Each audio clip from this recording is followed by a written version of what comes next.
तो आज हमें लगता है कि आज के दिन हम लोग यही संकल्प लेंगे कि इस एकता को हमें मजबूत बनाना है, बिल्कुल मजबूत बनाना है। अभी वक्फ बोर्ड चल रहा, वक्फ बोर्ड के नाम पर पूरे मुस्लिम समुदाय, उनकी पूरी धार्मिक आज़ादी, उनकी पूरी सांस्कृतिक पहचान, उनकी तमाम मस्जिद, मदरसा, कब्रिस्तान, सभी जमीन को क्या लोग कह देंगे कि विवादित है, उसका रिकॉर्ड नहीं है। रिकॉर्ड नहीं है तो विवादित है, तो विवाद का निपटारा कौन करेगा? डिस्ट्रिक्ट कलेक्टर करेंगे। इसका मतलब उस पूरे धार्मिक मामले में सरकार का दखल, और वो सारे धीरे धीरे विवादित कह करके उसमें से निकाल लेना है, ले लेना है। तो अगर कोई यह समझ रहा है कि यह मुस्लिम समुदाय का सवाल है, तो बिहार में यही काम तो हो रहा है कि जो भूमि सर्वे हो रहा है, भूमि सर्वे में जिस जमीन को आप समझते थे कि हमारी जमीन है, पीढ़ी दर पीढ़ी आप रहते रहे हैं, वो जमीन बटी है, हो सकता है उसका कागज ना हो, लीगल कोई डॉक्यूमेंट ना हो, आज उसी जमीन को सरकारी जमीन कह करके, उसी जमीन से धड़ल्ले से जो किसानों का विस्थापन हो रहा है, उनकी जमीन छीनी जा रही है बिना कोई मुआवजा, उनके घरों को बुलडोजर से दहा दिया जा रहा है। तो अगर जो बिहार में किसानों के साथ हो रहा है वही तो अभी होगा पूरे देश के तमाम मस्जिद में, तमाम मदरसे में, तमाम कब्रिस्तान में कि रिकॉर्ड दिखाओ, कागज दिखाओ। यही तो हुआ सब में। जहां एनआरसी बनाया गया, लोग बोलेगा कि भाई नागरिक है देश में, तो नागरिकता की सूची बनेगी, तो गलत क्या है? तो नागरिकता की सूची बनाने के नाम पर लोगों से कहा गया कि कागज दिखाओ, कागज दिखाओ। तो कागज नहीं थे, बहुत सारे लोगों के पास कागज होते नहीं है, तो कागज नहीं दिखा पाए, तो पहले 40 लाख, दोबारा हुआ तो 20 लाख लोगों को बाहर कर दिया। 20 लाख लोग उनके हिसाब से भारत के नागरिक नहीं है। कौन लोग हैं? ये कोई बांग्लादेशी है? कोई बांग्लादेशी नहीं है। ये सारे के सारे जो 20 लाख लोग असम में जिनकी नागरिकता पर आपने सवाल खड़ा कर दिया, कोई बंगाल के हैं, कोई असम के हैं, कोई बिहार से गए हुए हैं, कोई राजस्थान से आए हुए हैं, पूरे हिंदुस्तान के आम लोग हैं। अभी आप देख रहे हैं जो पहलगाम में हुआ, उसकी तो कोई सुरक्षा नहीं। पहलगाम में पर्यटक के लिए कोई सुरक्षा नहीं थी। वहाँ निशिकांत दुबे जी वो अपने शादी के सालगिरह मनाने के लिए गए थे, 25 साल उनकी शादी के बाद। ठीक पहलगाम की घटना के कुछ दिन पहले गुलमार्ग में उनके वो समारोह था, उसके लिए पूरा बिल्कुल हर तरह के मिलिट्री, पैरामिलिट्री सब कुछ था। और यहाँ 2,000 पर्यटक गए हुए थे। 2,000 पर्यटक के लिए एक पुलिस वाला नहीं है। उस कश्मीर में जहाँ चप्पे चप्पे पर पुलिस है, पैरामिलिट्री है, बीएसएफ है, सीआईएसएफ है, आर्मी है, और जब जिस समय ये घटना घटी तो पता चला कि कोई नहीं था। तो उस समय भी आप देख रहे हैं कि ऐसे दौर में भी हिंदू मुस्लिम करने की कोशिश हो रही है, ऐसे दौर में भी लोगों को बांटने की कोशिश हुई इस देश में। तो हमें लगता है कि इस पूरे देश दौर में हम लोगों को जो लड़ना है, एक बड़ी साजिश देश के खिलाफ, और ये साजिश है, एक तो जो सत्ता में बैठे हुए हैं वो कर रहे हैं, सत्ता में बैठे हुए सत्ता का उपयोग करके कर रहे हैं। दूसरा अमेरिका है, उसको लग रहा है कि भाई पूरे पाकिस्तान को भी हम हथियार बेचेंगे, भारत को भी बेचेंगे, दोनों आपस में लड़ते रहें, ज़्यादा हो जाए तो हम कह देंगे कि अभी रोक दो, और फिर कहेंगे कि लड़ो, और फिर कहेंगे रोक दो, ताकि दोनों तरफ हम हथियार बेचें, हमें फ़ायदा ही फ़ायदा है। और हमारे मोदी जी जो इतने दिन तक ये जो भाजपा के लोग इतना प्रचार किए कि हम विश्वगुरु बन गए, इतना प्रचार किए कि मोदी जी का डंका बजता है पूरी दुनिया में। पूरे दुनिया में जहां भी गए गले मिलते हैं सबसे। करते क्या है, हर जगह जा करके अदानी जी को ठेका दिलवाते हैं। अदानी को ठेका दिलवाने के लिए बांग्लादेश में ठेका दिलवा दिए थे कि बिजली का प्लांट, हमारे झारखंड के गोड्डा में किसान की जमीन गई और वहाँ बिजली का प्लांट लगा दिया गया। कोयला भी झारखंड का नहीं, कोयला अदानी का आता है ऑस्ट्रेलिया से। वो कोयला का ठेका भी मोदी जी ने दिलवाया, और यहाँ के लोगों को सिर्फ धुआं मिलता था। यहाँ के लोगों को यहाँ का झारखंड का पानी, ऑस्ट्रेलिया का कोयला, झारखंड की जमीन, झारखंड के लोगों के लिए धुआं, और पूरी बिजली जाती थी बांग्लादेश में, और पूरा मुनाफा होता था अदानी को। इसी तरीके का काम इन्होंने किया। श्रीलंका में जा करके वहाँ किया कि ये हवा से ऊर्जा निकालने के लिए करेंगे। तो कहीं हवा से, कहीं सोलर, कहीं कूच, कहीं पोर्ट, कहीं एयरपोर्ट, दुनिया भर में इनको ठेका दिलवा रहे थे। और जो आज पूरी दुनिया में सब लोग समझ गए कि ये सबसे बड़े भ्रष्ट हैं, कोई कानून नहीं मानते। कोई भी कारोबार करिए तो कारोबार का भी कोई नियम होता है, कायदे कानून होते हैं, वहाँ जाकर के ये हर जगह चोरी करते हैं। तो आज आपने अदानी के लिए पूरे दुनिया भर में घूम घूम करके काम किया, लेकिन देश का क्या हुआ? आज जब इस समय हुआ, हमने देखा कि ऑपरेशन सिंदूर शुरू हुआ और हिंदुस्तान पूरा अलग थलग, कोई हमारे साथ नहीं, पूरे अगल बगल के कोई देश हमारे साथ नहीं, वो अमेरिका भी साथ नहीं। और अब इसीलिए मोदी जी ने कहा कि सारे सांसदों को आप भेज रहे हैं कि जाओ विदेशों में जाकर के समझाओ। आप इतने दिन तक क्या कर रहे थे? 11 साल में आपने इतना पूरे दुनिया का भ्रमण किया, हजारों करोड़ रुपए खर्च हो गए मोदी जी के हवाई पूरे सफर में, लेकिन देश को क्या मिला? ये सारे सवाल आज हमारे सामने हैं, सारे बड़े बड़े सवाल हैं। और बिहार में इस साल हमारे सामने चुनाव है, और जैसे हमारे साथियों ने कहा कि ये जो पूरा इलाका है मिथिलांचल का, समस्तीपुर में पिछले चुनाव में हम लोग आधी सीट जीत सके थे, आधा एनडीए के पास चला गया। दरभंगा, मिथिला, ये सब जगह काफ़ी हम लोग बुरी तरह से हारे थे। ये रामदेव जी की विरासत है, समस्तीपुर के कम्युनिस्ट आंदोलन की पूरी विरासत है कि समस्तीपुर के आधे हिस्से को हमने बचा लिया। ये दक्षिण बिहार में कॉमरेड राम नरेश राव, मास्टर जगदीश, ज्योति प्रकाश जी, उस दौर के तमाम नेताओं की विरासत है, उनकी शहादत है कि दक्षिण बिहार में हम उनको आगे बढ़ने नहीं दिए थे। इस बार के लोकसभा चुनाव में भी राजा राम जी यहाँ बैठे हुए हैं, काराकाट से जीतकर, आरा से जीते हैं सुदामा जी, बगल में सासाराम से जीते हैं मनोज जी। लगातार चारों सासाराम की के शाहाबाद की सीटें और मगध की सीटें, पूरे बिहार के उधर दक्षिण बिहार में 7 सीट हम लोग जीते। लेकिन ये जो पूरा इलाका है, यहाँ बीजेपी एनडीए का कब्जा है। और अभी इस बात को हम सब लोग बिल्कुल समझ सकते हैं कि अभी सामने नीतीश जी को रख करके लोग चुनाव लड़ रहे हैं। नीतीश जी की स्थिति अच्छी नहीं है। हर रोज उनके बातों को सुनिए, वो जिस तरह से कर रहे हैं उनको देखिए, तो आपको बिल्कुल लगेगा कि शायद राज चलाने की स्थिति में नीतीश जी आज नहीं है। ओडिशा में चुनाव हुआ, ओडिशा के मुख्यमंत्री थे नवीन पटनायक की सेहत शायद नीतीश जी से बेहतर थी। उन्होंने मुद्दा लगा दिया उसको कि नवीन बाबू से आप नहीं चलेगा ओडिशा में, उनकी सेहत ठीक नहीं है।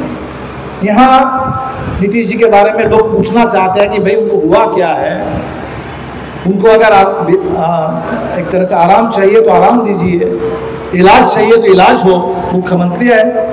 लेकिन यहाँ कोई बात नहीं कर रहे हैं और कह रहे हैं कि भाई 26 से 30 फिर से नीतीश। बात क्या है? जरूर दाल में कुछ काला है। नीतीश जी को सामने रख करके बड़ी साजिश चल रही है कि उनको घेर लो, जदयू के अंदर से घेर लो, भाजपा तो है ही है, उनके कंधे पे बंदूक रख करके। तो ये जो इतने दिन तक चलाया है, अब तो बिल्कुल बड़ी साजिश चल रही है कि बिहार में कब्जा कर लो, बिहार में सत्ता को कब्जा कर लो। और सत्ता कब्जा करने के लिए जो काम इन्होंने महाराष्ट्र में किया, शिंदे साहब को तोड़ करके ले आए और सत्ता कब्जा कर लिए, तो फडणवीस वहाँ मुख्यमंत्री बने। तो बिहार में भी कब्जा कर लेना चाहते हैं।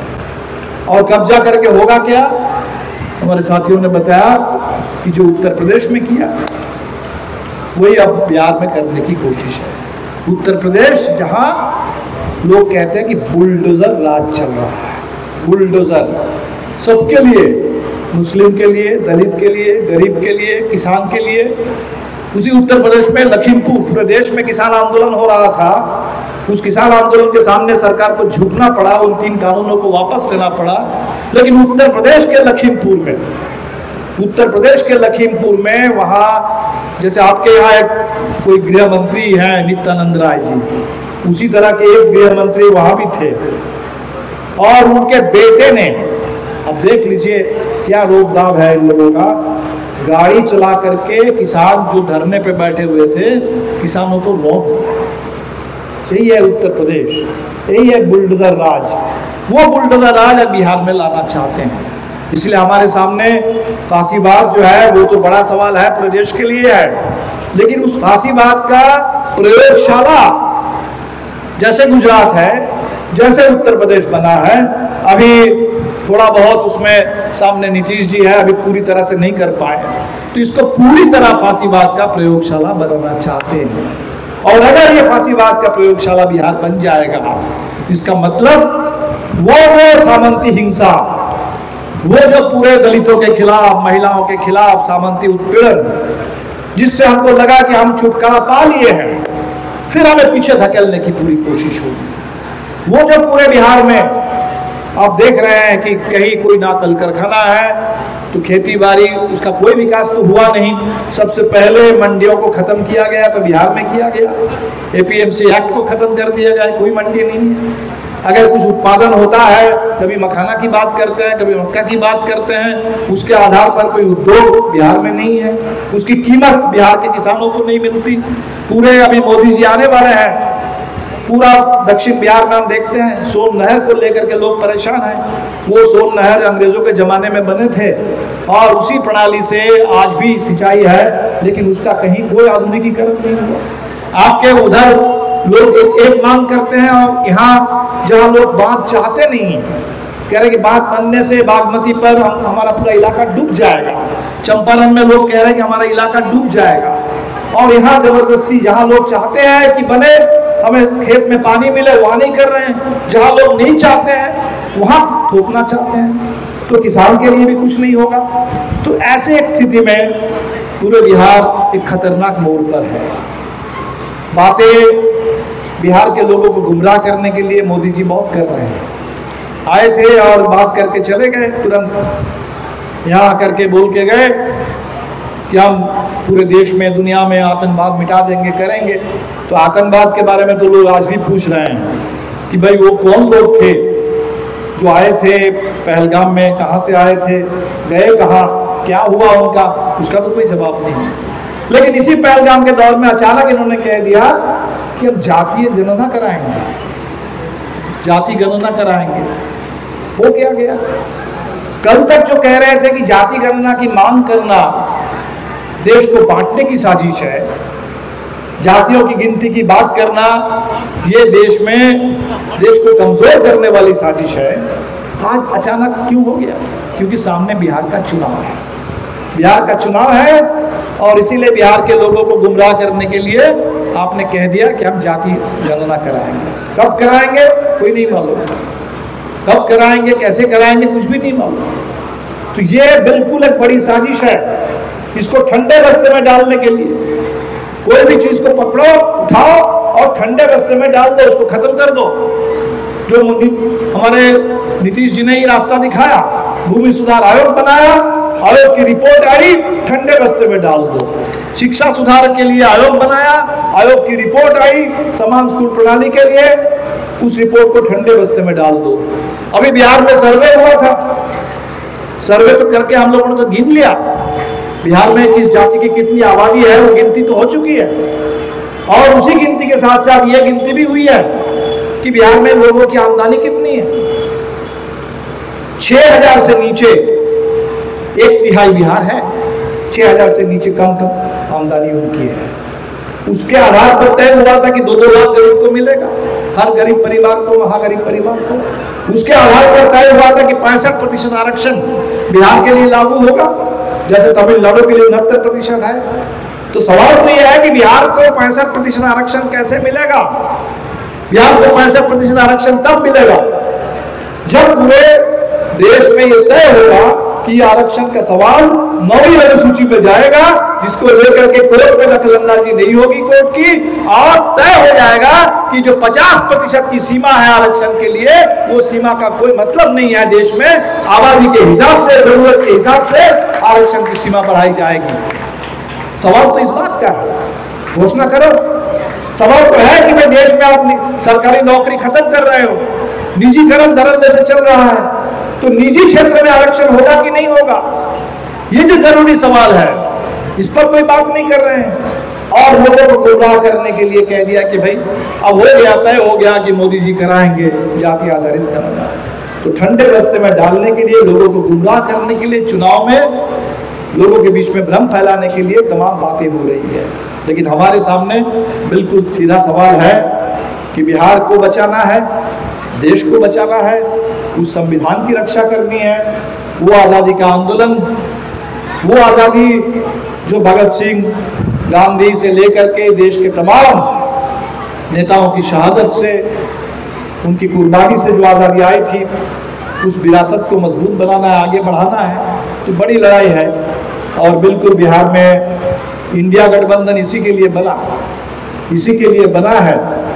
लोकसभा चुनाव में हम लोग नहीं कर पाए, एक काम तो किए, भाजपा का जो बहुमत था, बहुमत को हिंदुस्तान की जनता ने खत्म कर दिया। सरकार अगर चल रही है तो बैसाखी पर चल रही है, नीतीश जी और वहां से चंद्रबाबू नायडू। उत्तर प्रदेश ने 50% से ज्यादा सीटें ले ली भाजपा से। बिहार में भी हम लोग उतना तो नहीं कर पाए, लेकिन कम से कम 10 सीट, 40 में 10 सीट हम लोग भाजपा से ले लिए थे। इसीलिए ये जो इंडिया गठबंधन यहाँ बना, इसको हम लोगों ने अभी 4 तारीख को पटना में एक बड़ी मीटिंग हुई, 4 मई को, और पूरे हर जिले से इंडिया गठबंधन के तमाम घटक दल के नेता आए थे। तो हमारे सामने बड़ा सवाल है, चुनाव को लेकर के काफी हल्ला है, कुछ लोग हल्ला कर रहे हैं, भाजपा के लोग ये हल्ला ब्रिगेड वाले हैं कि भाई हमने महाराष्ट्र जीत लिया, हमने हरियाणा जीत लिया, दिल्ली में आम आदमी पार्टी को हरा दिया, अब बिहार की बारी है। बिहार में तो आप हो ही सत्ता में, बिहार को क्या करना है, बिहार में तो आप सत्ता में हो। और बिहार के लोगों ने तो तय कर लिया कि ये जो 20 साल से सरकार चल रही है और अब तो बहुत हो गया है, नीतीश जी ने जो कहा था उल्टा काम हो रहा है, ना सुशासन है, ना यहाँ कोई न्याय के साथ विकास है, सिर्फ पुलिस और अपराधियों के मिलीभगत, भ्रष्टाचार और अपराध का राज चल रहा है। इसीलिए बिहार में तो जनता तैयार बैठी है।